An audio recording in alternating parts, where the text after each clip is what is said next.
Now to Jeffrey Epstein, where many of you know in 2007 he was busted for sex trafficking. Now to Jeffrey Epstein, where many of you know in 2007 he was busted for sex trafficking. And that quietly went away. He got out of prison, and then it seems like he started a couple of new companies, one of which actually targeted young children in the Virgin Islands specifically. Whitney Webb is the investigative journalist who's been covering this story, and I want to deep dive this.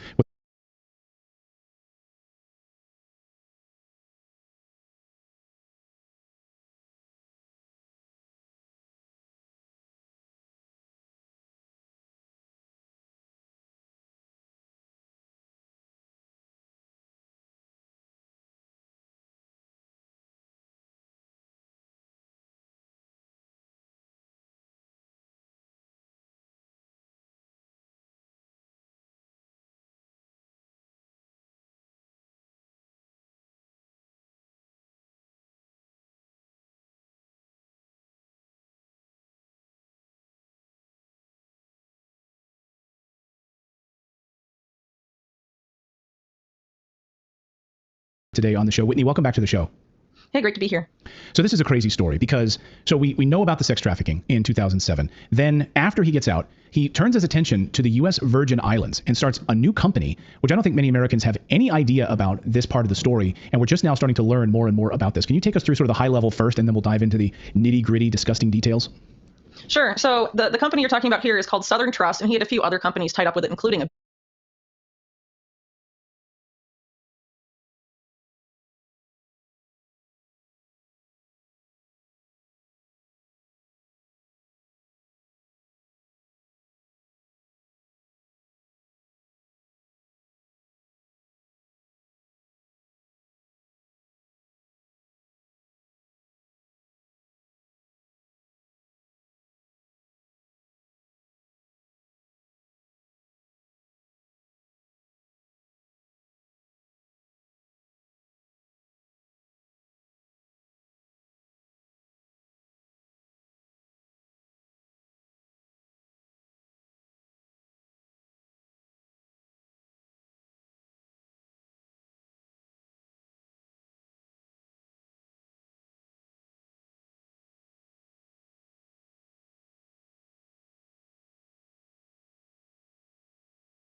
That were based on the Virgin Islands after he was arrested for sex trafficking in Palm Beach. And so after that happened, he seemed, like you said, to have directed his attention more to the Virgin Islands. And so this company in particular, Southern Trust, was created in 2012. And it describes itself as offering cutting-edge consulting services and as a DNA data mining firm that was trying to find clients specifically among big banks and big pharma. It described itself as sort of a biomedical Google that was trying to use people's genetic sequencing to determine what drugs would work best on them and all sorts of odd things. And even people in the testimony that he gave to this Economic Development Commission in the Virgin Islands were, very awestruck, I guess you could say, by how, unusual the company was framed as being and what its objectives essentially were. And what's particularly important is that in a lawsuit that was filed by Denise George, who is the same attorney general of the Virgin Islands that was fired after filing the Epstein JP Morgan case, she had another case targeting Epstein a few years prior. That lawsuit and also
lawsuit filed by the New York Times referred to Southern Trust as being a key part of Jeffrey Epstein's criminal activities. But as I said earlier, it was founded in 2012. So this is well after he was busted for sex trafficking the first time, and it was not a part of what he was charged with in 2019.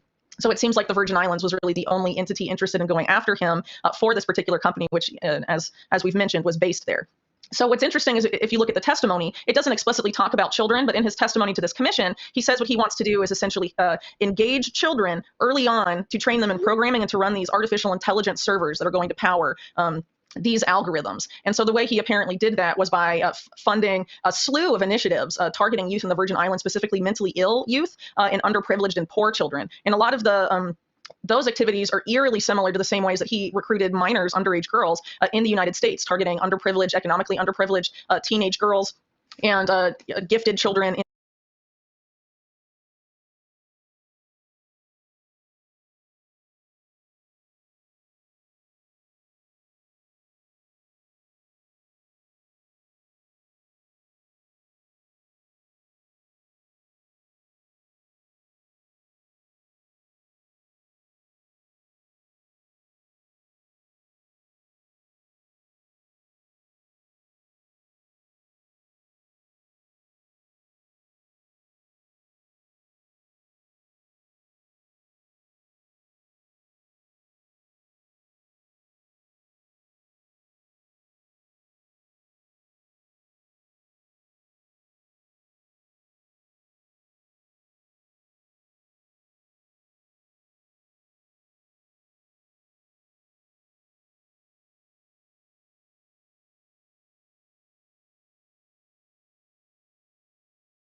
in music and the arts. And there's been no interest really in looking into the story among mainstream media, because why would someone, a known pedophile, be engaged in this type of activity? And we know now from the recent Wall Street Journal revelations that prominent banks like the Edmund de Rothschild Group was giving Southern Trust millions and millions of dollars in contracts. And it's just a very disturbing and overlooked story, and might shed some light on why the U.S. Virgin Islands, unlike a lot of jurisdictions in the U.S., are interested in going after a lot of the powerful people that enabled Epstein, particularly billionaires and some of these big banks.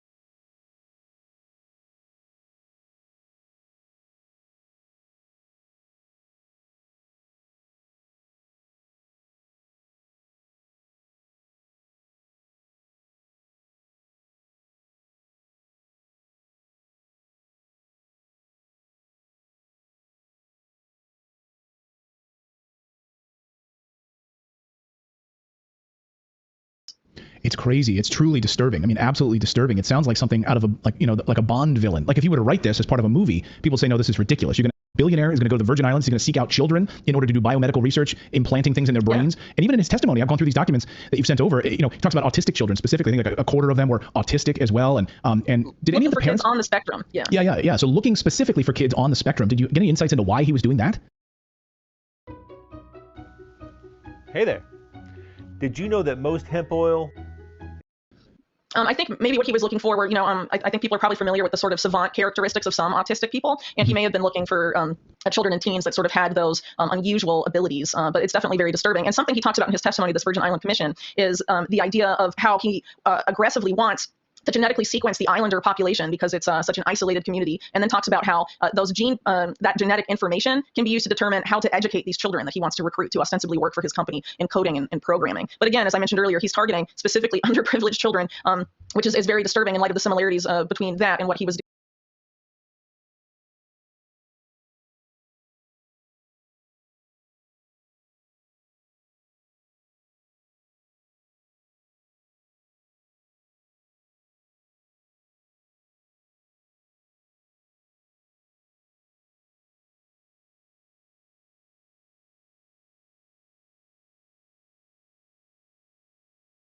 As part of his sex trafficking operation with Ghislaine Maxwell.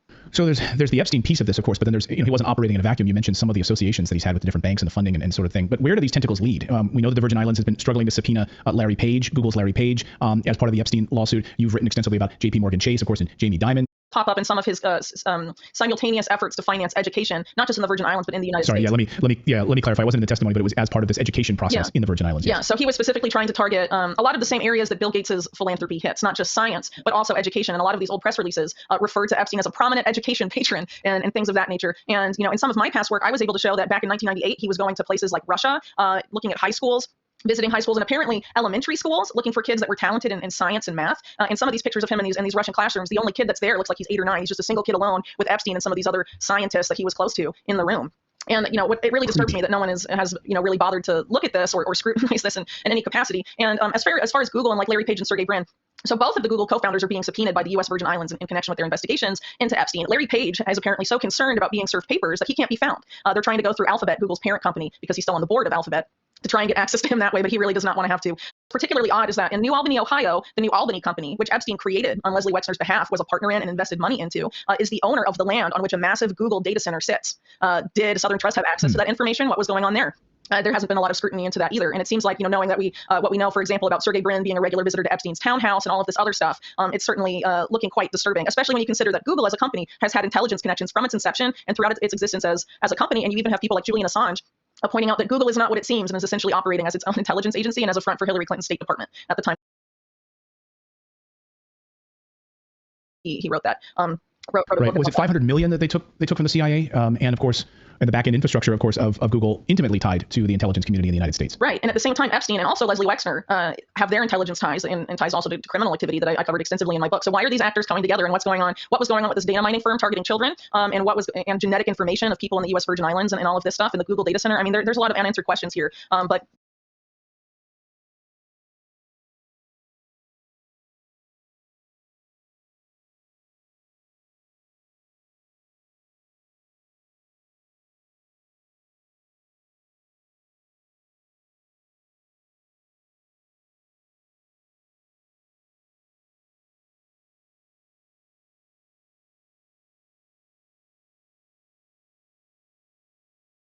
and ties also to criminal activity that I covered.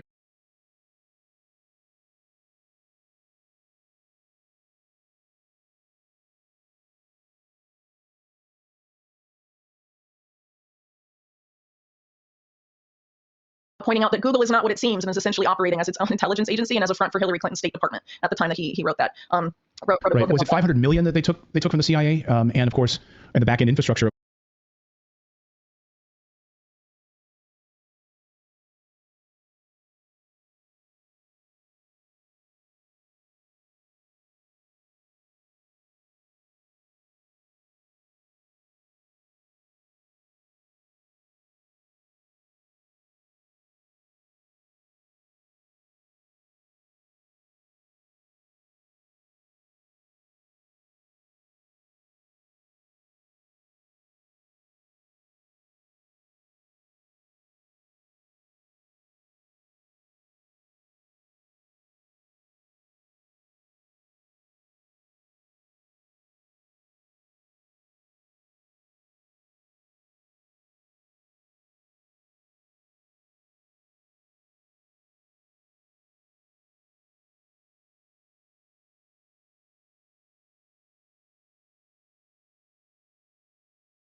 Of Google, intimately tied to the intelligence community in the United States. Right. And at the same time, Epstein and also Leslie Wexner have their intelligence ties and ties also to criminal activity that I covered extensively in my book. So why are these actors coming together and what's going on? What was going on with this data mining firm targeting children and genetic information of people in the U.S.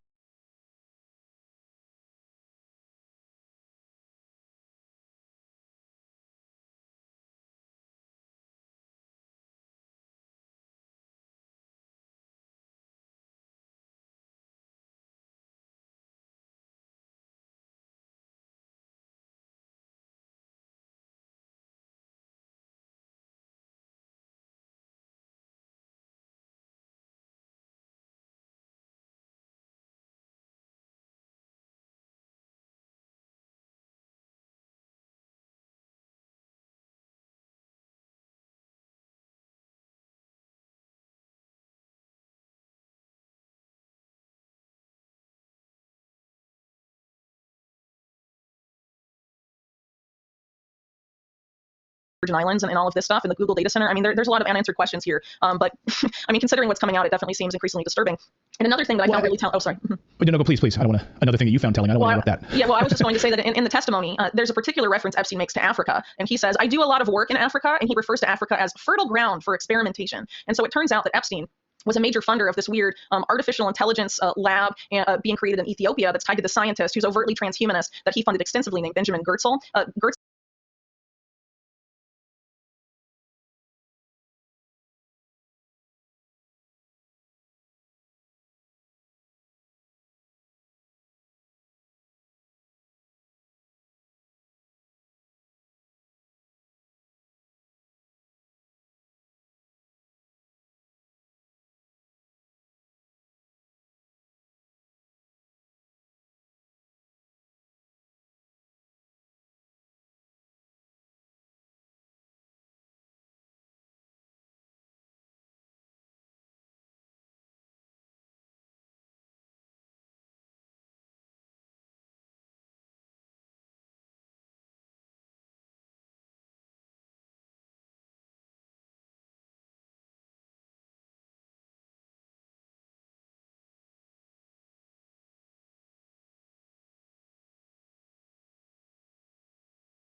is, for example, head of Humanity Plus, formerly the World Transhumanist Association, which is an entity that Epstein funded in addition to funding Goertzel's own work. And Goertzel is also the chief scientist at Hanson Robotics, which has produced these human-like robots, the best well-known probably being Sophia, the robot that was, for example, granted citizenship by Mohammed bin Salman at a time when one of his close advisors was Jeffrey Epstein.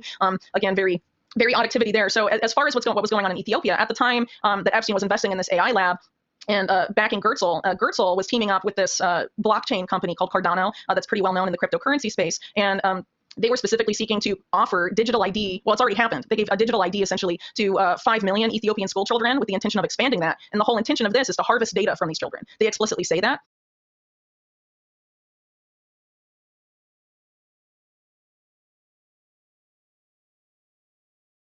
So, and even in other documents, Goertzel essentially says that this data is being used to feed, the AI that powers robots like Sophia at Hanson Robotics and stuff. So what exactly is going on here? And what are these transhumanists up to? And why are they so overtly interested in children? And what was Jeffrey Epstein, who was interested in children in numerous disturbing ways, interested in doing? I think this is something that needs to be scrutinized because it seems like Epstein was a child predator in multiple senses.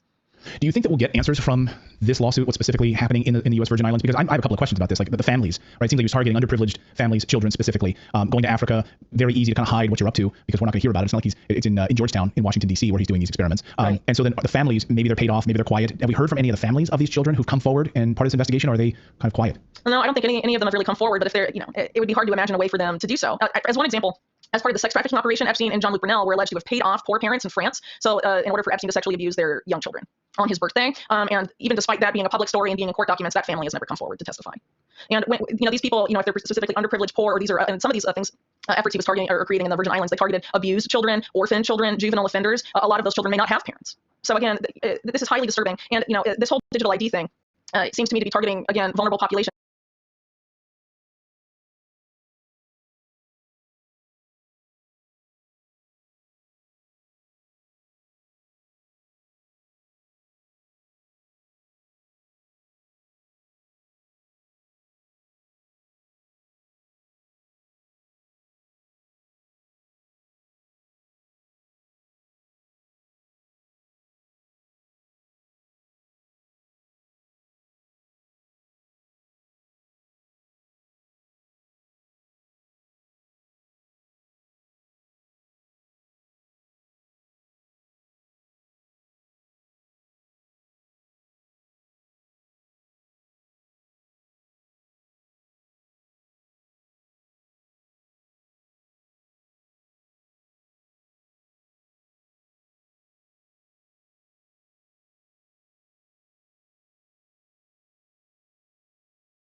If you look at initiatives like ID 2020, for example, which is very much tied up with Bill Gates, they piloted a lot of their stuff overtly with a charity that's been accused of child abuse and child sexual assault, was used to pilot a digital ID program for stateless people in Southeast Asia. And it was framed as voluntary, but if these stateless people wanted to access food or medical care through this charity, they had to participate in this digital ID program and surrender their biometric information to be part of this experiment. And the same type of effort is what Cardano and these guys, Ben Goertzel, have been behind in Ethiopia, because it's all about, they say it pretty openly, it's about tying a digital ID to a digital wallet and creating basically a surveillance apparatus where these children's performances in schools and what they do in their lives is tracked, and that data is saved, and they're using it to feed artificial intelligence algorithms, most likely without their consent. Because if this is required at all Ethiopian schools, children and their parents have to choose between their children getting an education or being part of this program and having their data given to these obviously predatory people. So again, I find this incredibly disturbing. I think more people should know about it, because we're seeing this whole system being tested on vulnerable populations. But at the end of the day, the intention is to have all children and all people on this kind of system, on this digital ID surveillance grid, tied to your digital wallet that holds like a CBDC, and have your whole, everything tracked. And Epstein was trying to get ahead of this over a decade ago with his company Southern Trust, and have, your genetic data tied to your education, tied to your finances. I mean, why was he trying to do medicine and financial stuff together? I mean, there's all this weird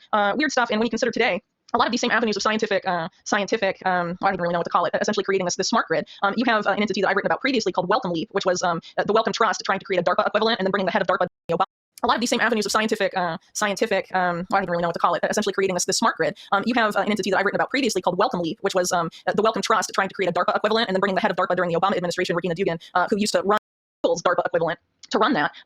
That particular entity has a program that's trying to map baby brains and children's brains by subjecting children as young as 3 months of age to eye tracking technology and different invasive types of surveillance, wearables, all this weird stuff, to try and figure out how to develop what they call an in silico model of a child's brain, basically trying to make artificial intelligence that's just like a child's brain, ostensibly to create the same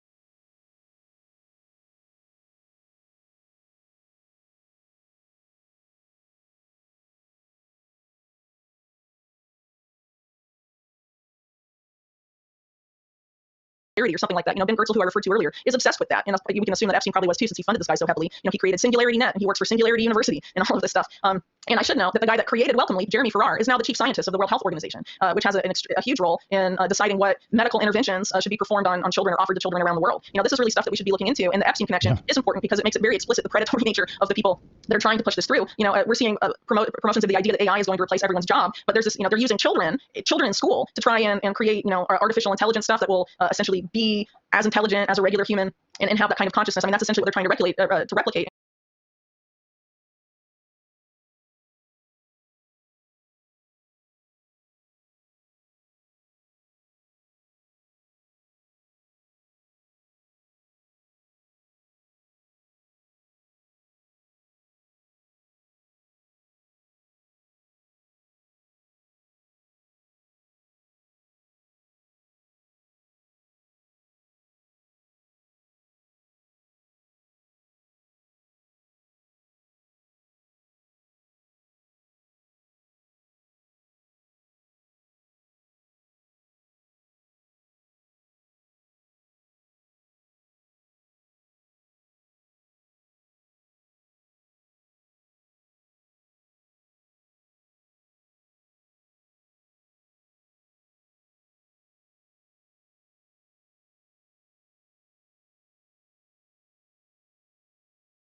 they're using children to do so. I mean, it's highly disturbing.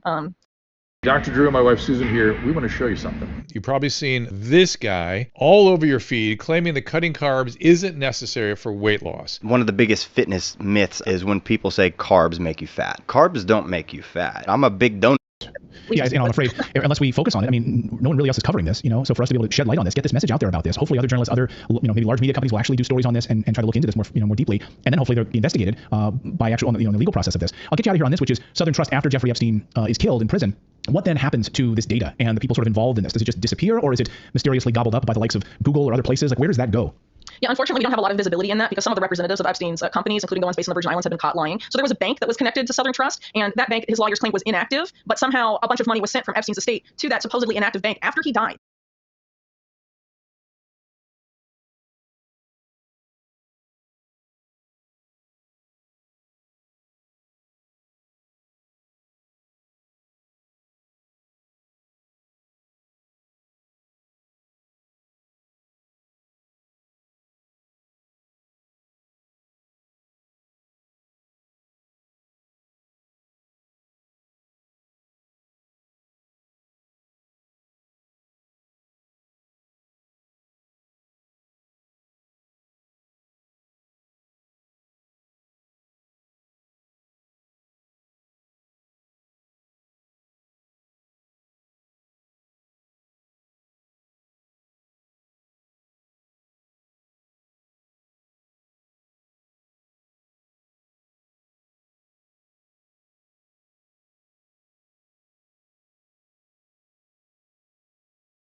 Millions of dollars. What? So there's weird, and that was in the New York Times. So there's weird stuff going on with all of these companies. Frankly, You would think that would be easy to track. Who pushed the button on that transfer? you Right? would Isn't think that it would be trackable easy to track, right? Yeah. Why won't the NSA or any of these other intelligence agencies that can surveil us to the most minute detail have any of this information? Again, I think a lot of these people have something to hide, especially when you consider that some of the really the only known client of this bank being the Edmund de Rothschild group, which was historically tied to entities like Permindex, which have been tied to the Kennedy assassination and stuff like that. I mean, these are powerful people that a lot of people probably don't want to mess with. But if they're targeting children in developed countries, well,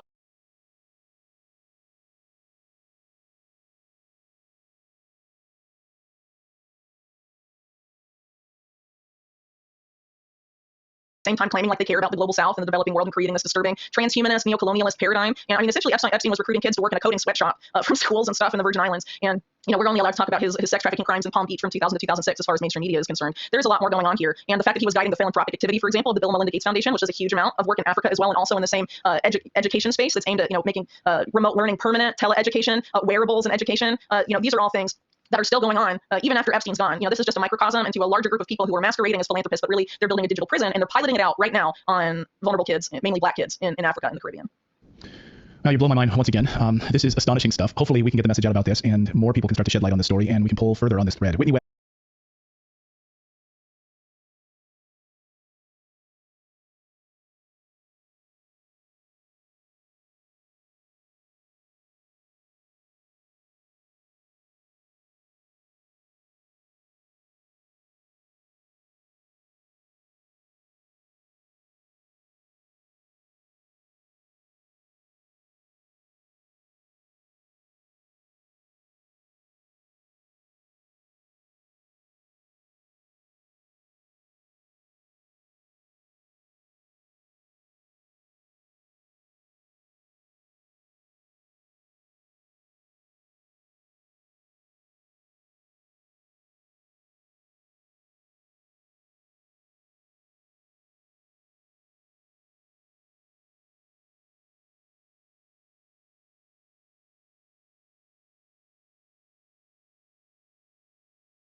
Now to Jeffrey Epstein, where many... Jeffrey Epstein was murdered in prison. You all know that.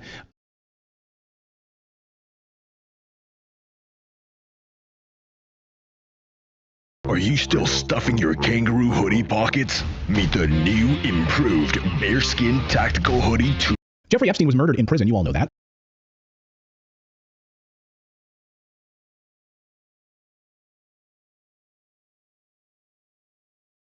Will Bill Gates be the next casualty of the deep state? Or, let me ask this question another way. Is the World Economic Forum trying to throw Bill Gates under their electric bus? Because something fishy is going on here. And as more and more negative stories start emerging about Bill Gates, they're showing up now in the mainstream press.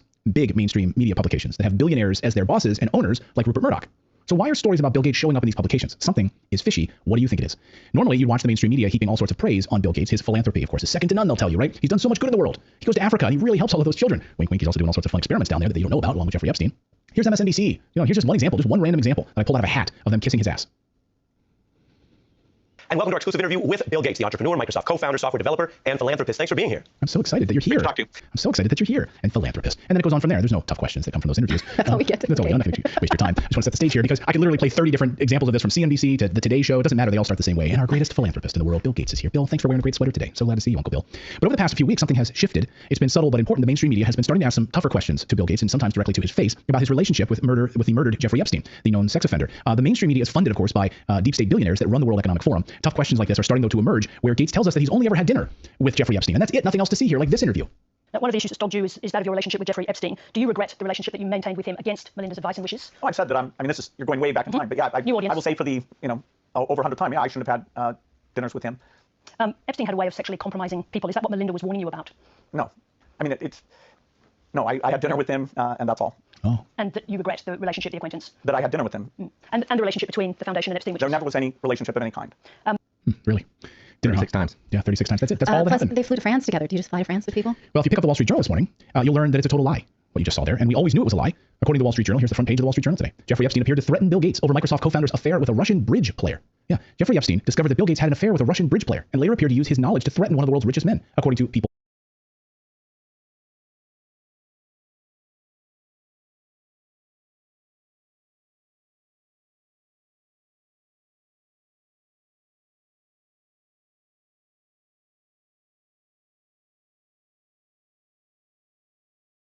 Familiar with the matter. Microsoft co-founder met the woman around 2010 when she was in her 20s. Epstein met her in 2013 and later paid for her to attend software coding school.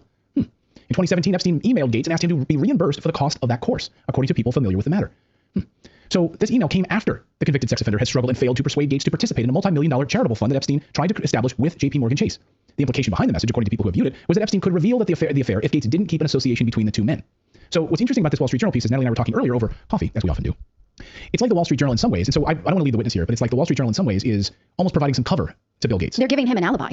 They're saying Bill Gates, yes, hung out with Epstein a lot, but only because he was being blackmailed about an extramarital affair. And they printed a quote by Bill Gates saying, yes, or Bill Gates' spokesperson saying, yes, they did spend time together, and this affair thing was something that Epstein was using because he could not lure Bill Gates into his schemes, which on the surface, if you're just reading it, you're like, oh, okay, see, that's all it is, so right? Bill Gates was just an unwitting. But it makes it seem like Bill Gates then does know about some schemes. Yeah. So, like, oh, I'm not going to get in on your schemes. Well, I've got this affair I'm going to make public. Okay, then let's just keep having some dinners. That doesn't make any sense. It seems like almost an alibi that the Wall Street Journal is giving Bill Gates. Let us know in the chat what you think. Is it an alibi from the Wall Street Journal? Is it better that it's just an affair and he's since been divorced, so we care less about it now? Maybe that was the press, the thing that led his marriage to the brink. Or the many affairs that he's had. So here's one of them, and this is, of course, who the Wall Street Journal is referring to. This is Antonova. That's her name, and that's Bill Gates there, the young bridge player. There she is, the young lady that Bill Gates was having an affair with.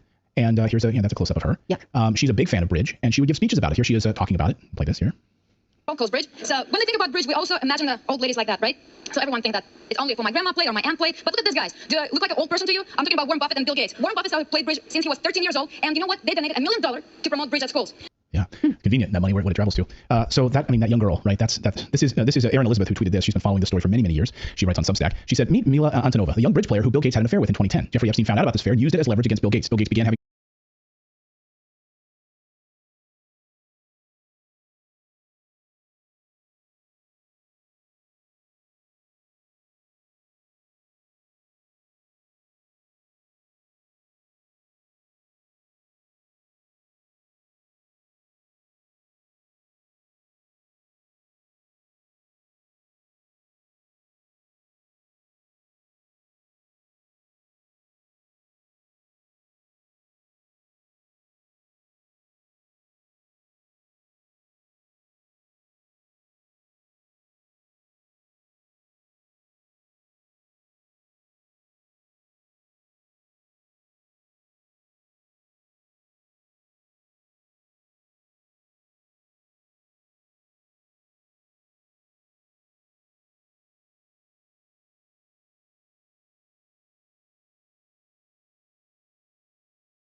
private meetings with Epstein in 2011. But Epstein didn't find out about the affair until 2013. So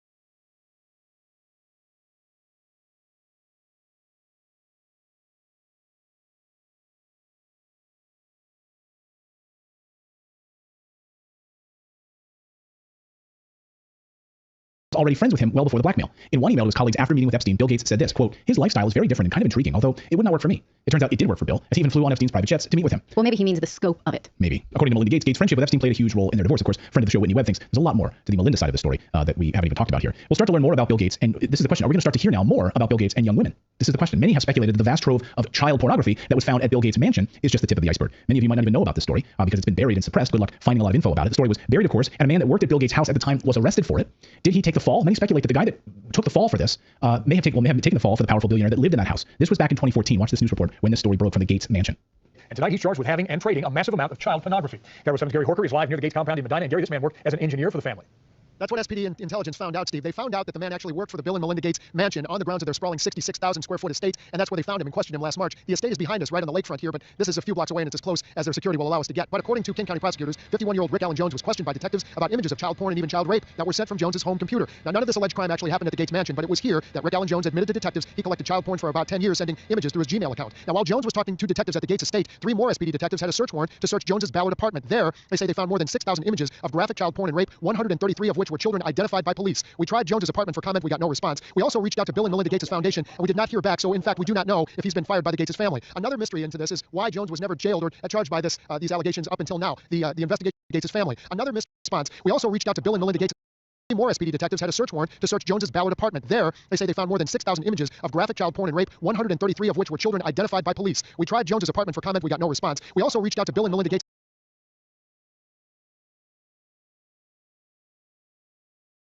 More SPD detectives had a search warrant to search Jones's Ballard apartment. There, they say they found more than 6,000 images of graphic child porn and rape, 133 of which were children identified by police. We tried Jones's apartment for comment. We got no response. We also reached out to Bill and Melinda Gates.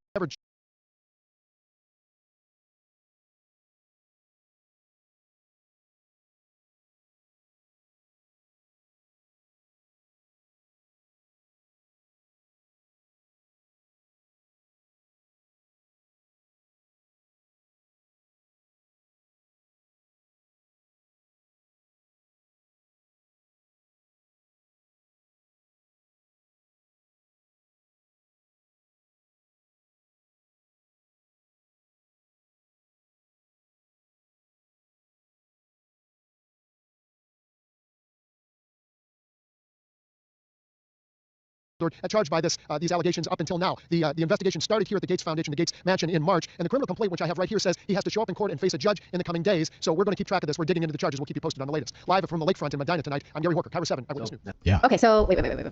So the investigation started at Bill Gates' home, even though the guy said he never did anything bad at their home. And then the confession happened at Bill Gates' home, just because Bill Gates likes to open his house for people to confess crimes. Yeah, I guess. Why else were they there? Go to his office. The investigation started there, and the confession happened there. But we are to believe that it had nothing to do. And the reporter asks, why was he not jailed? Like, why now? We just learned him. And then he only gets 90 days. Okay, interesting. So a lot of people in the chat room saying he's a patsy. He's the fall guy. And Bill Gates, one of the mastermind of shrink wrap software, couldn't have figured out that this was happening on his. Right. Like, this guy's there to fix his computer. Right. Bill Gates can't fix his own computer. Well, I mean, Bill Gates didn't come up with these programs himself. He is responsible for shrink wrapping them into software programs.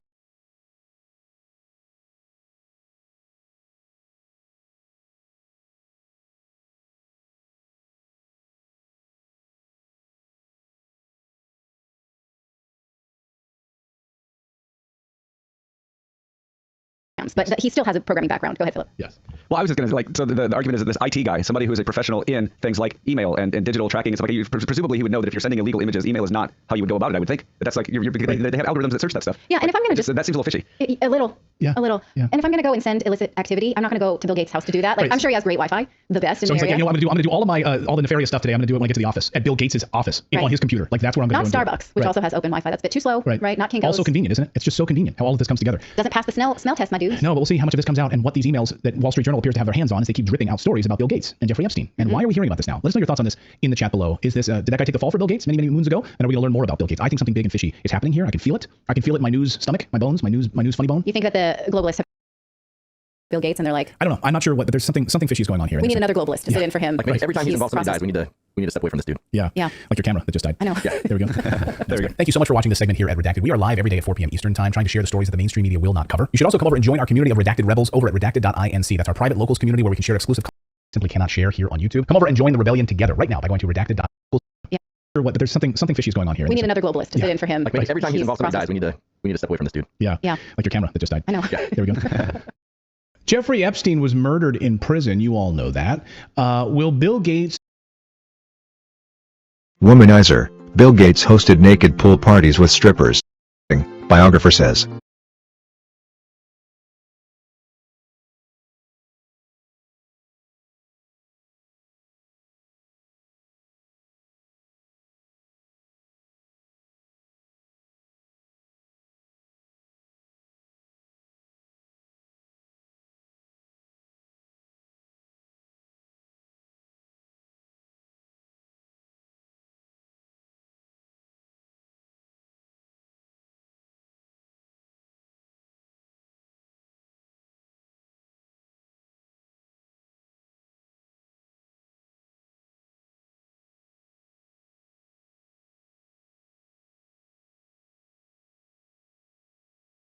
Bill Gates, co-founder and former CEO of Microsoft, was apparently known for being a womanizer and throwing pool parties with naked strippers, even after he met soon-to-be ex-wife Melinda Gates. Media outlets didn't report on the wild bachelor parties that Microsoft's boyish chairman would throw in his Seattle home, for which Gates would visit one of Seattle's all-nude nightclubs and hire dancers to come to his home and swim naked with his friends in his indoor pool. Apparently Gates liked to frequent Boston's notorious Combat Zone, with its porn shows, strip joints, and prostitutes when he was at Harvard, the biographer noted. Wallace emphasized to the Daily Mail on Monday that Gates wasn't just this little computer nerd. He did have a life back then. A lot of those Microsoft kids back then, they were young guys in pizza-stained t-shirts for 2 or 3 days working on software code. Then they would have some pretty wild parties.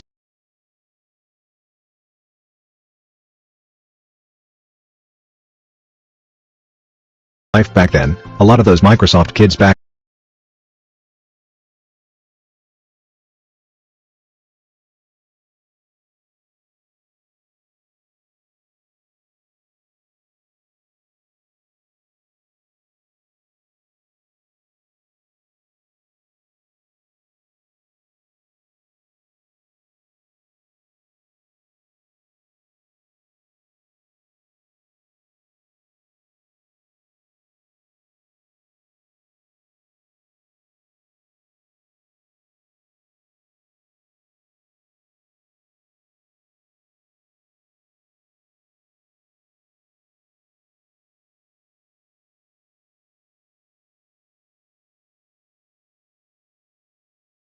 then, they were young guys in pizza-stained t-shirts for 2 or 3 days working on software code.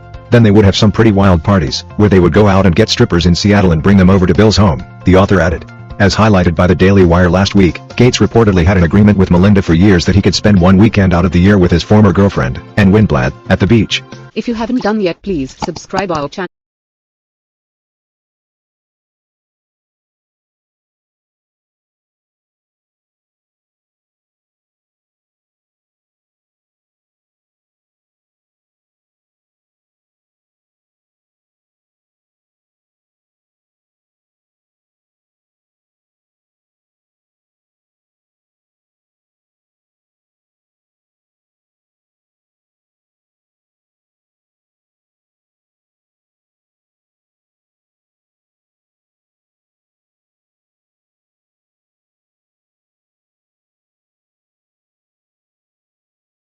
It's Michael's lowest prices of the season sale. Shop this store-wide event for up to 70% off. Save on all It's not one thing, it was many things. But I did not like that he'd had meetings with Jeffrey Epstein. He was evil personified. I had nightmares about it afterwards. Melinda French Gates opens up following her and Bill's divorce, and the role Jeffrey Epstein played in their split. The power couple revealed last year that they ended their 27-year marriage. Any of the questions remaining about what Bill's relationship there was, those are for Bill to answer. That's Melinda sitting down with CBS Morning's Gayle King on Thursday, her first wide-ranging interview since the split announcement in May. Divorce is a painful process, even when it's what both parties want. It still is a very painful, personal decision. It wasn't one moment or one specific thing that happened. There just came a point in time where there was enough there that I realized it just wasn't healthy, and I couldn't trust what we had. Among those contributing factors, Bill's connection to convicted sex offender Jeffrey Epstein. The disgraced financier died in jail in 2019 while awaiting trial for sex trafficking charges. You know, it was also widely reported that Bill had a friendship or business or some kind of contact with Jeffrey Epstein. It's not one thing, it was many things. But I did not like that he'd had meetings with Jeffrey Epstein, no. And you made that clear to him? I made that clear to him. Melinda admits she met Epstein and doesn't mince words about her first impression. I wanted to see who this man was, and I regretted it from the second I stepped in the door. He was abhorrent. He was evil personified. I had nightmares about it afterwards. My God, I feel terrible for those young women. It was awful. In a statement to CBS News, Bill calls meeting with Epstein, quote, a mistake that I regret.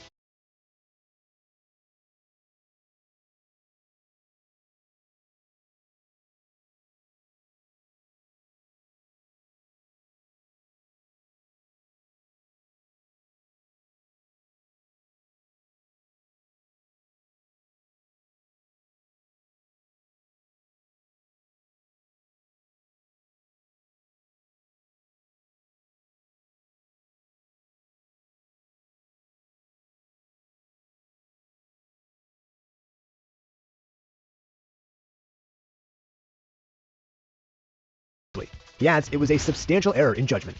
Any of the questions remaining about what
Bill's relationship there was, those are for Bill to answer. Okay. But I made it very clear how I felt about him. Melinda and Bill's divorce was finalized in August of last year. First of all, I think, I want to say that on the day I got married, I never thought I would end up being divorced. And, unfortunately, I felt like I needed to take a different path, but I didn't have any sense of how big of news it would be. You can't anticipate something like how I felt about him. Melinda and Bill's divorce was finalized in August of last year. First of all, I think, I want to say that on the day I got married, I never thought I would end up being divorced. And, unfortunately,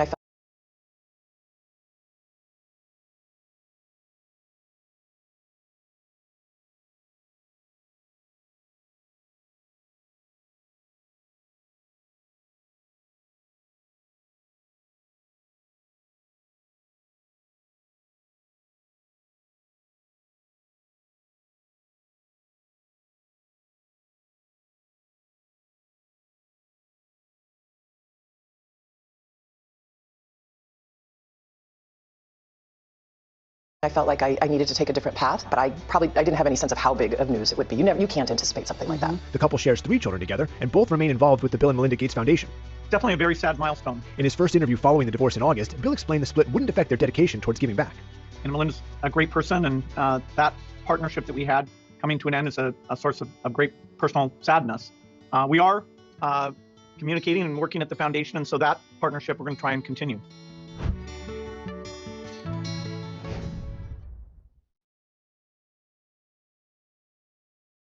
Here's to experiencing new heights in Wisconsin, to seeing where the breeze The Joe Rogan Experience. So wait, do you think Epstein and Clinton were friends or something?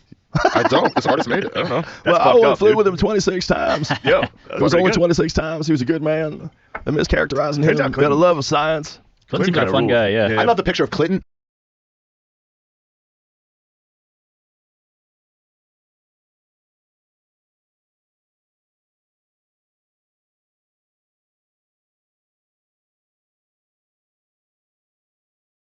At this time, we would like for family members to move forward and put on your soldiers' Army one-star badge.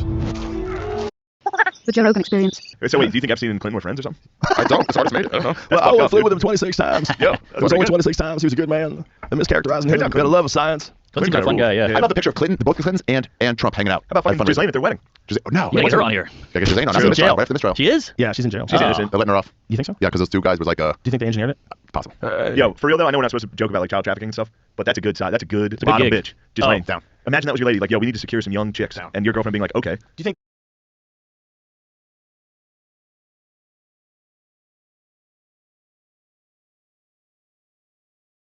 Was it? She was a girlfriend, or did they have some weird friendship? Were they both? I think both. They were buddies. I mean, they were best dated. friends. I'd love to marry my best friend the way Epstein did. They were married. Whatever. What a crazy, crazy story. He had a wild ride. But there's a guy who's.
Sort of intelligence operative, whether it's for another country or what, and he's getting together with people and compromising, blackmailing everybody. Yeah, and then there's people giving him money that they can't explain, like exorbitant amounts of money. Get that golden retriever. Is that Joe? Is that your dog? What the fuck, bro? Your dog's been Shut pictured the with fuck them? up. Shut the fuck up. What's your dog's name? That's not Marshall. Marshall's been pictured. I think with that's Epstein. that's one of those Irish setters. There's Betty White. That's the queen. Oh, Betty that's the White? queen, and that's Epstein. Her cabin. He was staying at her cabin. Wow, that's dark. Yeah. But they don't know who he was working for, what organization he was working Mossad, for. dude. They think. Really? Obviously the Mossad. But wasn't he American? He was American, right? They got What's his his name? passports though.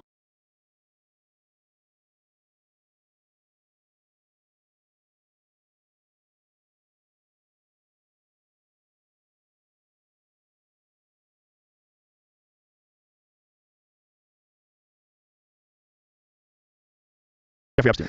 The Jews had a good run. You got Jeffrey Epstein. Epstein's Mossad? You got That Harvey. was- That was the rumor.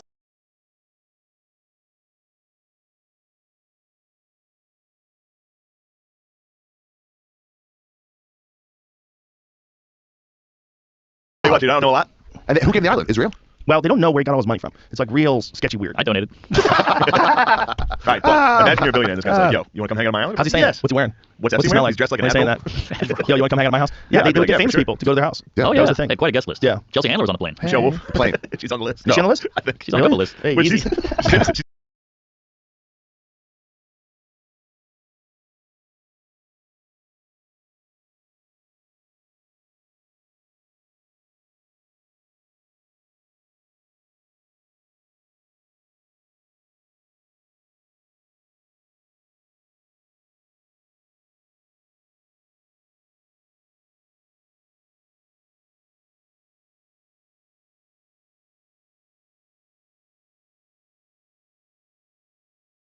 Listen. Schindler's List. Oh, Jesus. Hey, we're not making jokes like that. Oh, sorry. I forgot. The crazy here it is. The mysterious foreign passport found in Jeffrey Epstein's mansion was used to enter at least 4 countries in the 1980s, prosecutors say.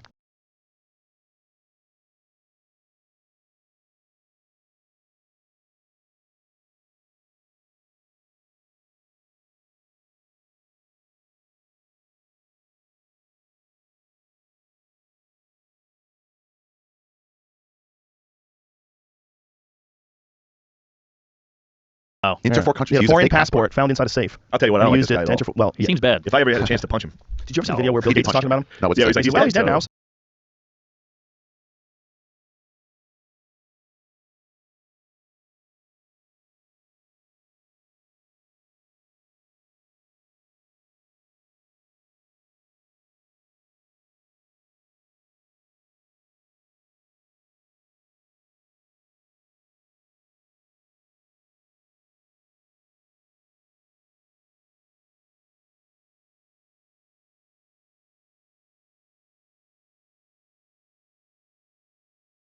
You know, there's that. Yeah. He's basically like letting out like that almost I know. he's happy that the guy's dead. Like he's Like, he's asking you him. with him, didn't you? And he's like, well, he's dead now, so I guess Dang. next Well, question. he said more than that. He was talking That about man tell no tales. they pushed him as to why he had this friendship, and he said that Epstein was going to donate to philanthropy, which he felt was very important, and like he has a lot of philanthropy that's involving like world health and stuff like that. Here, See, anybody who donates to charity is fucked up. When you met him 10 years ago.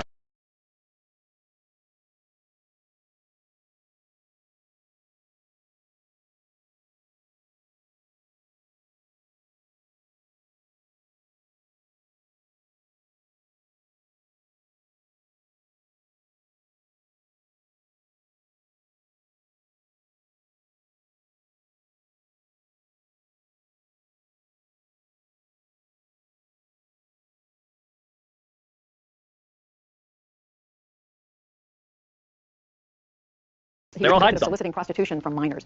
What did you know about him when Is that you were Jen meeting Psaki? with him, as you said yourself, in the hopes of raising money? I had dinners with him. I regret.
That he had relationships with people he said would give to global health, which is an interest I have. Not nearly.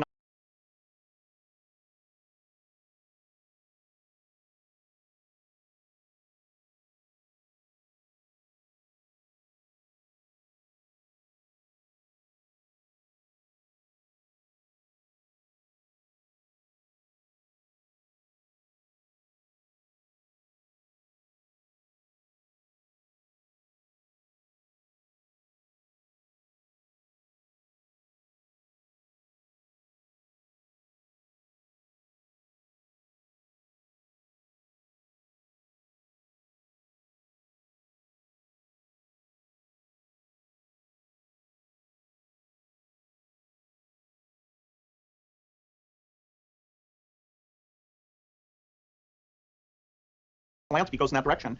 Those meetings were a mistake. They didn't result look in at his face. What he purported, and I cut them off. That goes back a long time ago now. So there's nothing new on that. No, nothing new there. Meet with him over several years, and that, in other words, a number of meetings. What did you do when you found out about his background? Well, I've said I regretted having those dinners, and there's nothing absolutely. Shush you to an Because important part. he's pausing during the questions, looking at his publicist. Jamie, I Jamie, don't know if he's looking at his posters, but he's definitely nervous. Jamie, are you working audio to eliminate Ari's breathing into the mic? Do your best. Please keep it in. Fair enough. But what a fucking crazy thing to say, right? Put more Yeah, he's homophobia on dead. stream. Isn't that a crazy thing? What's next? I have the Xbox. Did he do that? Yeah, Microsoft. What did she Whoa. ask him directly? Is there anything else to say? I don't. Is there anything to learn from these Yeah, he goes, well, mistakes he's or something like that? Yeah, he Learn goes, from oh, his he's mistakes. dead now. Yeah. Just laying his Epstein's Xbox. It's very. All Dude, right. how good was that though when they just killed Epstein? Well, what's crazy is that Like, everyone's our like, security oh, cameras went off. And, I know. It's weird. Look at that, the foot in the cans Yeah, there. I'd like to see the cans.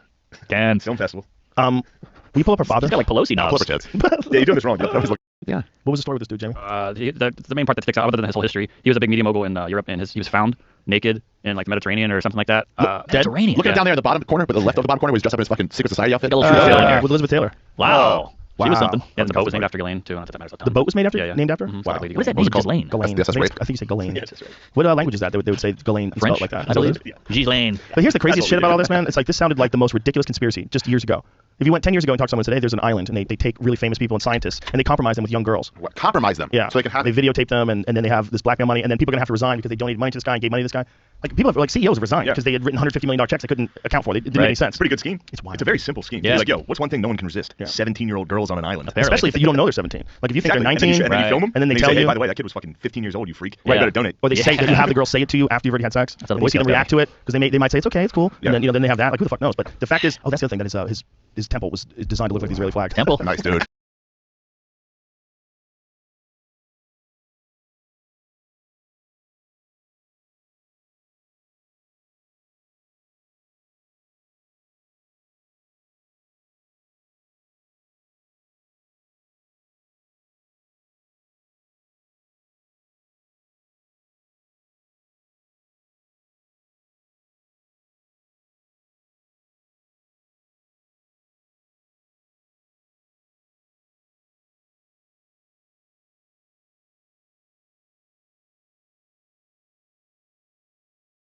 Look at Jews that. all the way. Look at that. Look at that temple. That was like the Moscow. No, you and see the show owl? flag. See the owl up there? That was it's Illuminati shit. No, what's the name Moloch. of it? Moloch. What's Yeah. Moloch? Moloch the owl god. Dude, it Whoa. is. Bohemian Grove. For real? Of Clinton, both Clintons and Trump hanging out. How about at a fucking fundraiser. Ghislaine at their wedding? No. You gotta get her on here. Gotta get Ghislaine on. After She's the in mistrial. jail. Right after the mistrial. She is. You know, the Department of Justice is an utterly rotten and compromised agency. I know I've been throwing a lot of stink at them, but look, I mean, this is the agency that gave Jeffrey Epstein a slap on the wrist. They caught the most prolific child molester in the history of this country and gave him a slap on the wrist. And the plea agreement that they reached with him, the non-prosecution agreement, is one of the most corrupt documents that I have ever seen in my life. And they handed that out, why? Because, well, he just knows a bunch of famous people, and some of them were on his plane to his private island. So can you redeem an agency like that? I'm not sure.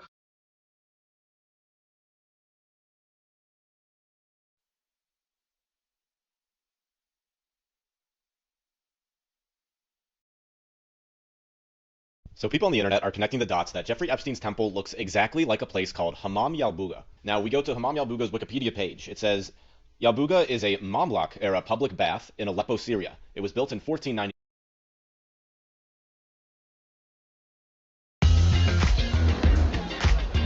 Some Tinder dates turn into one-night stands. So people on the internet are connecting the dots that Jeffrey Epstein's temple looks exactly like a place called Hammam Yalbuga. Now we go to Hammam Yalbuga's Wikipedia page. It says, Yalbuga is a Mamluk era public bath in Aleppo, Syria. It was built in 1491. So this is a place that offers massages. You can go to a sauna here. And the connection that strikes out to me right away is massages is how Jeffrey Epstein groomed his young 14 to 16-year-old victims. He had a private mansion over there in Palm Beach. And what he would do is he would pay recruiters to go out and find women and say, hey, there's this rich guy in Palm Beach who would offer more money for a little bit more than just himself. It's just an interesting connection. All right, so we go on the Wikipedia page and we click Mamluk era. What is that? On its Wikipedia page, we see Mamluk is Arabic, meaning property. It's an Arabic designation for slaves. The term is most commonly used to refer to non-Muslim slave soldiers and Muslim rulers of slave origin. So what is Jeffrey Epstein guilty of? He's guilty of sex trafficking, basically slaves. And what is the architecture that he styles his temple off of? But Mamluk architecture, which is indicative to slave culture. All right, so another interesting connection with the Hammam Yalbuga is right here on the Wikipedia page. It says, it is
Located next to the entrance of the citadel of Aleppo on the banks of the Kiwak River. So what is the citadel of Aleppo? So according to Wikipedia, the citadel of Aleppo is considered to be one of the oldest and largest castles in the world. So then we scroll down to the history section of the citadel of Aleppo, and it says the recently discovered temple of the ancient storm god Hadad dates use of the hill to the middle of the 3rd millennium BC. So who is Hadad? Go to Hadad's Wikipedia page. I kid you not, I can't make this up. Hadad is another name for Baal. It says Hadad was also called Pidar, Repu, or Baal Siphon, or simply referred to as Baal. I think it's worth noting that Baal is also used as the title for other gods as well, but still, the bull was the symbolic animal of Hadad, which also relates to Moloch. Well, a common conspiracy here that we hear all the time is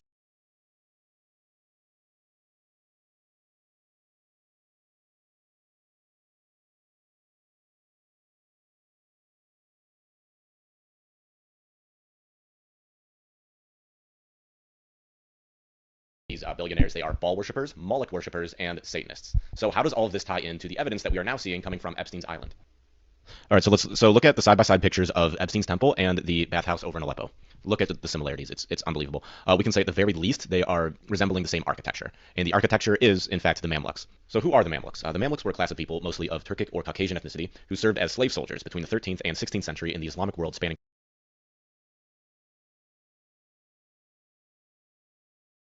Egypt to Syria. The name Mamluk is derived from the Arabic word meaning slave. So there are two distinct periods during the Mamluk reigns. The first period saw the Bahri dynasty that ruled Egypt between 1250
1382 AD. This dynasty would import young slaves, mainly Kipchak Turks from Central Asia, and groom them to be warriors. And the second period saw the rise of Borhi Circassian dynasty, which ruled from 1382 to 1517 AD. The Circassian Mamluks were the white slaves that were taken from the northern Caucasus Mountains and traded in slave markets. They were captured in their early childhood, usually around 13 years of age, by the sultans who raised them in special military camps to become soldiers for the ruling class.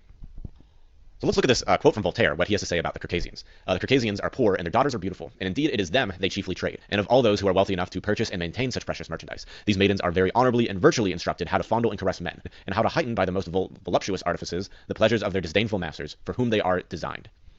So what is the significance between the Mamluk architecture and the relation to Epstein's temple? The Mamluk style of architecture was considered eclectic. Throughout the Mamluk Empire, you will find many buildings, especially mosques, using what we know today as the oblak style. Oblak is an architectural style involving alternating or fluctuating rows of light and dark stone. Although the oblak style isn't unique to the Mamluks, they utilized the oblak lighting effects heavily, which was a dominant feature throughout their empire. They basically made it their own.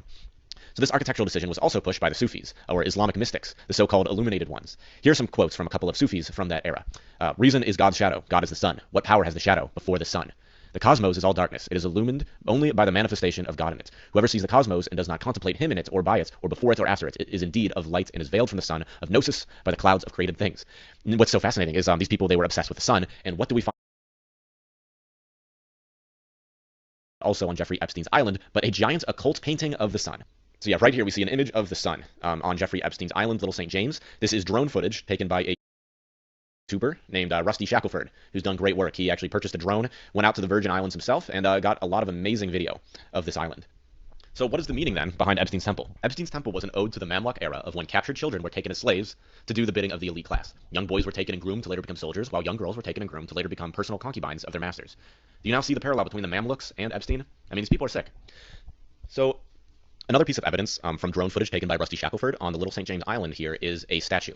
A very mysterious statue that people on the internet can't quite figure out who it is depicting. But I have pretty good evidence to believe that it is actually Enki, for three reasons. First off, I'm going to show you side-by-side pictures of both Enki and the statue here on Jeffrey Epstein's island. The first notable similarity here are the hand positions. Notice how his hands sit on top of one another there. Look very closely at the crown or turban that the statue is wearing. You'll see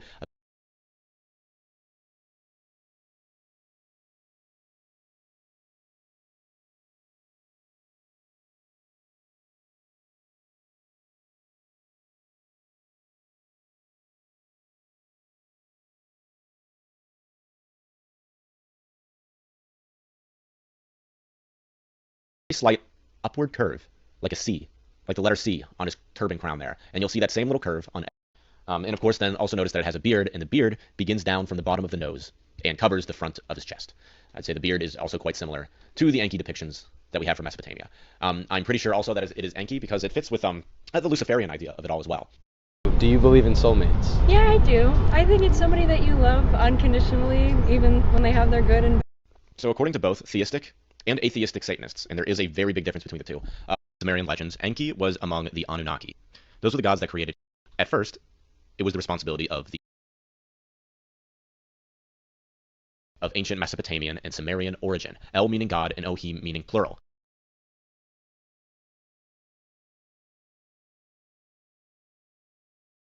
Natural parts of the universe. I'd be willing to bet that since Zoroastrianism says good and evil are just natural parts of the universe, this could be how Epstein justifies his horrible acts, it's just a natural part of the universe, according to Zoroastrianism.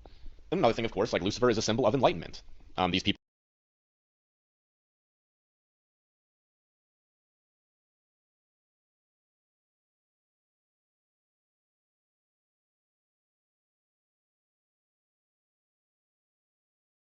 think that they are enlightened. That's probably maybe where the relation of the idea of the Illuminati comes from. So yeah, I'm pretty sure that this statue here definitely represents Enki due to the similarities I discussed, due to the hand positions, due to the upward tilt on the front of the crown, due to the beard being located directly below the nose, and due to the fact that Enki is directly linked to Lucifer, and these people have been accused of nefarious activities that could be related to Satanism. The architecture of his temple is definitely not indicative of a workout facility, as ABC News has said. So yeah, that about wraps it up. Hopefully you have a better understanding of Epstein's temple, what that guy's sick philosophy is on life. So I know I was really curious. I had to figure this out. So thank you for listening. I'm really happy I can bring this information out to other people who will actually listen to it, because this is fascinating. 91. So this is a place that offers massages. You can go to a sauna here. And the connection that strikes out to me right away is massages is how Jeffrey Epstein groomed. They call this man the Canadian Epstein. This leathery old man is Peter Nygaard, and he made millions in fashion. And just like J.E., he had a jet, he had an island, there were women, he had an estate in the Bahamas, kind of like an island. He called it the Nygaard Keys. It's Mayan themed, and he hosted many parties and many guests. He also had a private jet where he flew guests to and from said island. On this jet, he had a special fireman's pole and a giant bed. Peter also liked to hobnob with politicians, celebrities, important people like Mel Gibson, Anna Nicole Smith, Robert De Niro, who doesn't look happy. Oh look, it's President Bush and Barbara. And could this be the Duchess of York, Sarah Ferguson with her daughters, Princess Beatrice and Eugenie? You know what that means. Prince Andrew was on the island. The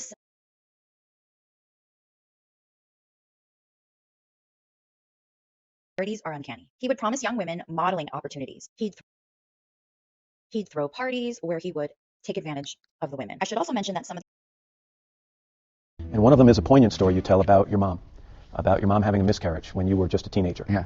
And you were the one who drove her to the hospital, and you write, quote, "I never expected to see the remains of the fetus, which she had saved in a jar to bring to the hospital. There was a human life, a little brother or sister." You and she had never talked publicly about this story until she gave you permission to write about it in this book. And that's why you're asking me, because had my mother said, "Son, I don't know when you're talking about it," it wouldn't have been in the book.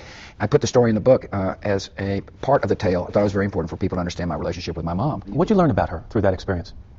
One, she trusted me. And when you're a teenage kid, you're kind of self-absorbed person, and your mom says, "I trust you." It's a boost in confidence. And my mom's what I learned was she's a straightforward person. Right. She says to her teenage kid, "Here's a fetus." It's also, though, impossible not to draw parallels between that moment where you said this was a little brother or sister and your views on life and when it begins. No question that affected me, my philosophy, that we should respect life. And I was a pro-life president, but the purpose of the story really wasn't to try to show the evolution of a pro-life point of view. It's really to show how my mom and I developed a relationship. Which takes the egg of a young, perfect woman specimen, takes the egg and takes out the nucleus and puts our DNA in the nucleus. They just go ahead and take it out. And one of them is a poignant story you tell about your mom having a miscarriage when you were just a teenager. Yeah. And you were the one who drove her to the hospital, and you write, quote, "I never expected to see the remains of the fetus, which she had saved in a jar to bring to the hospital. There was a human life, a little brother or sister." You and she had never talked publicly about this story until she gave you permission to write about it in this book. And that's why you're asking me, because had my mother said, "Son, I don't know when you're talking about it," it wouldn't have been in the book. I put the story in the book as a part of the permission to write about it. He wrote that when you once had a miscarriage, you showed him the fetus in the jar. Now, really, we the truth touched on is, it before, but you didn't Paolo elaborate. put it in the jar. What? It's not in the library. No, I know. George, Paolo put it in the jar, and I was shocked when she gave it to him but your memory's dim a little bit, but anyway, but he was You're very... shocked that he put it in the book? No, he asked permission, and I gave him permission. If that's It's his book. And I think he was trying to say that he and I have a very special relationship. We tease all the time, and that's not very nice of me, but, you know, you got to tease a little bit. And he teases me unmercifully. But we're very close. You had differing opinions, though, on pro-life, did you not? I don't remember. And one of them is a poignant story.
They call this man the Canadian Epstein. This leathery old man is Peter Nygaard, and he made millions in fashion. And just like J.E., he had a jet, he had an island, there were women, he had an estate in the Bahamas, kind of like an island. He called it the Nygaard Keys. It's Mayan themed, and he hosted many parties,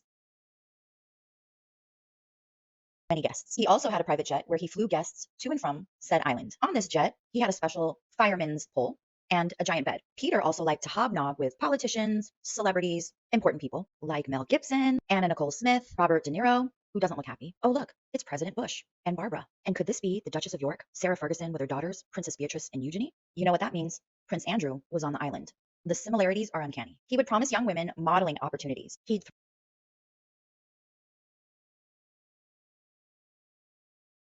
throw parties where he would take advantage of the women. I should also mention that some of these women were in fact girls. This is model Beverly Peel. She actually modeled for his clothing line. She had a son with Peter Nygaard. By the way, he's got 10 children. Come to find out, he took advantage of her, he S.A.'d her, and their child was the result. There were always allegations flying around, even alleging that some women helped recruit other women.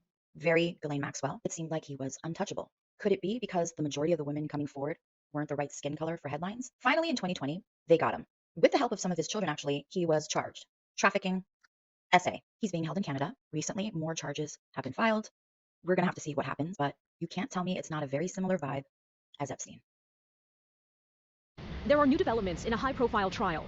The number of charges that disgraced Canadian fashion mogul Peter Nygaard is facing in Toronto has been reduced from 11 to 6.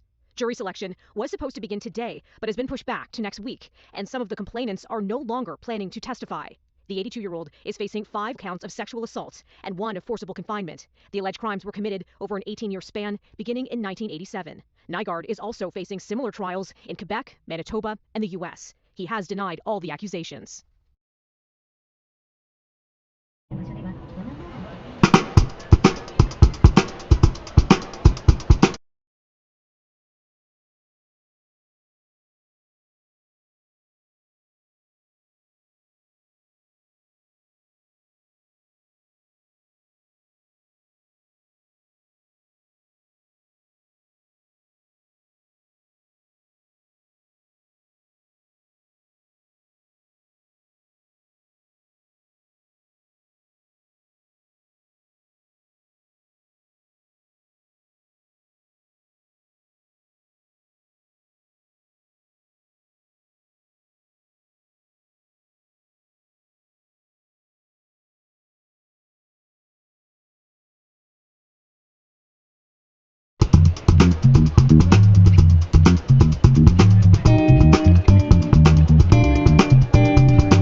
Got the saddest feeling nowadays that all my dreams are much too far away. Sometimes the nights got me aching, working hours in the cold. The late Jeffrey Epstein is now best known as a predator and convicted criminal, but before he was outed as a monster, he used his mega millions to buy mansions all over, and he didn't stop there. Jeffrey went all out buying his own island, now dubbed Pedophile Island, and it's actually a tourist attraction in the Caribbean these days. This private island has gained worldwide media attention for its troubling ties to the sexual abuse allegations against him. In fact, it was this residence where Epstein had trafficked underage girls to the island for inappropriate acts, and up until his arrest in July of 2019, this was considered his primary residence. Jeffrey had purchased Little St. James, which was a roughly 75-acre private island in the Virgin Islands in 1998 for $7.95 million, and his property grew. In fact, by 2008, Epstein had built a 5-building compound and even had a staff of 70. Today, we're checking out this creepy island. Hey guys, it's Kara the Vampire Slayer, and today we're bringing you another house tour here on Famous Entertainment. If you like this video, be sure to hit that subscribe button and ring that bell for notifications. We post a new video daily. While we already looked at the homes of the disturbing Jeffrey Epstein, today we're focusing just on his private island, which is just as creepy as his home. As you know, here we talk about celebrity houses, but have you ever wondered about Justin Bieber's new whip or the outfits on the hottest celebrities right now like Elizabeth Olsen? An uptick in nosy visitors sailing by the island. But honestly, since we're reporting on it, it's safe to say everyone gets a little bit curious for the dark things sometimes. Jeffrey Epstein purchased Little St. James, a roughly 78-acre private island in the Virgin Islands in 1998 for $7.95 million.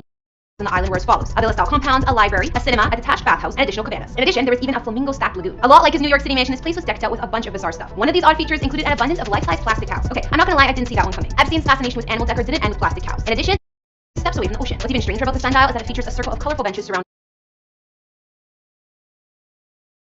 painting of a sun. Throughout the home, there were odd-looking pieces of furniture, including one that was an armchair appearing to be made of animal horns and hides. It doesn't even look comfortable to sit in. It appears Epstein had an eclectic taste in art, revealing odd statues of apes, gargoyle-like sculptures, and more. The island also had featured what can be best described as a temple structure. It boasted some more strange features. Now, the purpose of that temple remains unclear, but there are a lot of conspiracy theories about what that room was used for. Some say it was most likely used as a music room for Epstein to play piano, read books, or work. However, one of the features of this blue strip temple is a door that appears to be designed to keep people inside. What's odd about the entrance is that the door and its surrounding wall was painted as if to give the illusion of dimension. And it's actually a relatively cheap temple for a billionaire, and could be built for $5,000. In addition, the island featured a secluded house with the windows hidden from view and a particularly dark entryway. You can go ahead and add this to the list of creepy buildings throughout the island. Sounds haunted to me. The main residence and compound sit on the northeast point of the island, and a pair of guest houses sit on the northwest and southeast points of the island. A cream-colored mansion with a turquoise roof can be seen from the water, and it's surrounded by a variety of structures, including what was reportedly the maid's quarters. Some more creepy old photos surfaced taken on Epstein's island while he lived here, including one in which he chats on the phone while getting a massage from who appears to be his former assistant Sarah. Some of these snaps feature more intimate peeks into luxury digs, including a white-drenched bedroom with a full and twin bed. Other photos show views to the palm tree-laden private island and feature beautiful young women posing for the camera. As I mentioned, it only took Epstein 5 months after getting out of jail before his company filed a new permit application seeking to further expand his property on Little St. James. His plans included the construction of a 2,400 square foot wood sun deck with coral stone paving in his organic vegetable garden, and a stone patio and sitting area perched on the top of the island for observing sunsets and overlooking the sea. He also requested permission to build a 10,400 square foot pool pavilion, a 1,320 square foot ATV garage made out of stone, and a tennis court built in a lowland area to ward off high winds. Along with Little St. James, Epstein also owns a private island next to it, Great St. James. This second island spans 165 acres and was purchased by Epstein in 2016 for reported $18 million. Another scary fact about this island is that some of Epstein's victims claim they were held hostage here, which isn't surprising. They say their passports were stolen, and even trying to swim off the island was impossible. One victim said she attempted this and was caught and brought back. Since they took place on the isolated island, the only means of escape was by a helicopter or boat, a luxury none of these girls had. Today, the property still features all of Epstein's empty office buildings, dumpsters, parked tractors, and even an ambulance. And while from the outside it might look like paradise, perfectly manicured beaches lined with palm trees, 2 pools, and lined with turquoise waters, it's not. Today, the property has become a huge tourist attraction and even made an appearance on Netflix Filthy Rich. Alright, so I think I'll bring this Jeffrey Epstein island tour to an end right there. And while the island looks picture perfect from an outsider's view, once you know what really went down here, it makes the place more of a nightmare. Little St. James will likely always be known as a disturbing property. What did you guys think about the former Epstein island? What was the creepiest or weirdest thing about it? I mean, aside from his decorating taste, which made it all seem like a cult or something along those lines, the fact that there was no way to escape on your own was pretty scary. I couldn't imagine what those girls were thinking. Let me know your thoughts down in the comments. On a lighter note, for some content that might cheer you up, go ahead and like and subscribe to my personal channel, and I'll link you guys one of my latest videos. Caitlin's basically gonna get me playing Fortnite, which I've never played. It's probably gonna be super embarrassing. Likely behind you though. Someone shooting from behind. Wow. Hold up. He make them have the abortion and then he get the stem cells from the baby and inject it into him. This is Quantum Visions. Welcome back to my channel. This is a video we're about to dive into about Peter Nygard and about some sexual things that he have done to women over the years, and this woman in particular. If you like videos like these, make sure you hit the like. The late Jeffrey Epstein is now best known as a predator and convicted criminal, but before he was outed as a monster, he used his mega millions to buy mansions all over, and he didn't stop there. Jeffrey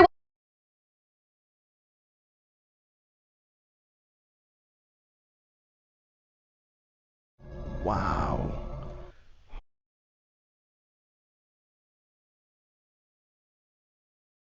It's the blood. It's the blood of the youth. It's the blood of the babies. Everybody gives me their blood. Everybody gives me their blood. I'm like, I'm thinking he high or he drunk. And I'm thinking like, it's like figurative speech. Like everybody gives me their blood. He was serious. I went there for a modeling career to travel to New York, Bahamas. But what happened was I got pregnant the first night I slept with him. He raped me. He got me pregnant because I pushed him off me. I told him no, and I tried to leave and escape, and he wouldn't let me go downstairs and leave. He said, no, Brooke, you're staying here. You need a place to stay. You live here with me. Before I could... Now we all know himself to further his life, believing it's the model. I'm like, this can't be. I was. Do get an abortion. And Peter made me these promises. I'll take care. Stem cells and injected them into himself to further his life, believing it's the fountain of youth. Wow, this man evil. I don't think Peter Nygaard understands what no means. No means no. Didn't I just say that? I ain't watched this video. I'm telling you, let's get it. And in his world, no means yes. Go harder, rape me, or do whatever you want with me. Damn. Did you ever have a consensual sexual encounter with Peter? No, I never had a consensual sexual encounter with Peter Nygaard. My encounter was definitely not consensual. Until the child was every night for 3 years.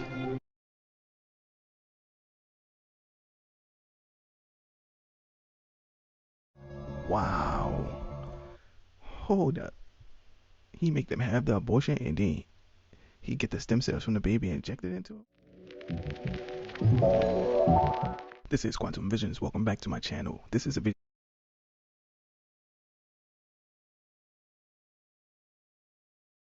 about to dive into about Figurative speech, like everybody gives me their blood. and that's in any situation. Now, I don't understand what this guy's deal was about. Maybe he had money. Maybe he used to doing the Trump grabbing him by the hoo-ha. But hey, he did. This is her testimony. Let's get back into it. This can't be. I was fighting to have my baby. I want to have my baby so bad. So what y'all think he made her do? Get an abortion? She said she wanted to have that baby.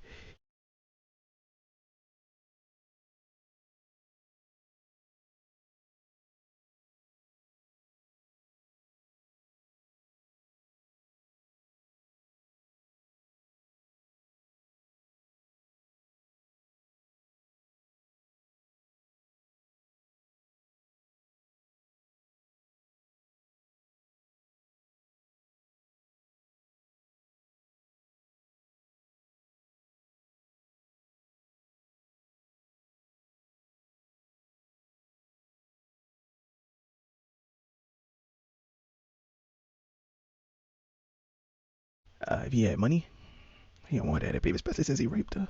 Come on, man.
And Peter.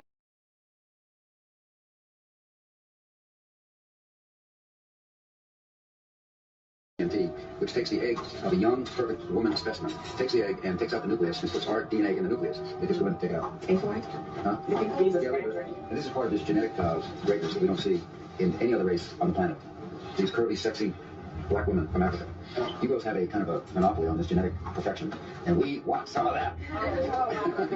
So, girls, for $100, we will pay you for your egg.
monkey. You're gonna get paid a lot more than that. So how much do you want for it? Let's bid. I bid $500 for the Olympic.